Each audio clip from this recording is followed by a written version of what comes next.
বন্ধুরা আপনারা প্রথমে এই ভিডিওটি দেখেন, তারপর আমরা এই ভিডিওর ফানি কমেন্টগুলো পড়বো। So let's go.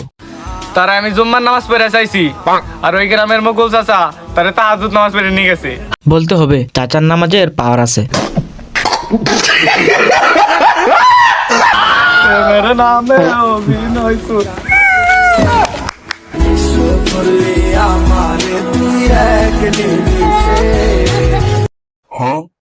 এই সময় কম, শুরু করো।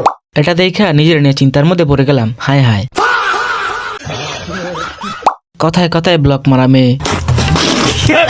মেয়েটা জিতে গেছে। দাদা দাদি তো সেই। আমরা তো বেঁচে আছি অক্সিজেন নষ্ট করার জন্য। মেয়েটার কি পালানোর কোনো সুযোগ নেই? এটা একটা সুন্দর প্রশ্ন আপনার আসলে খুব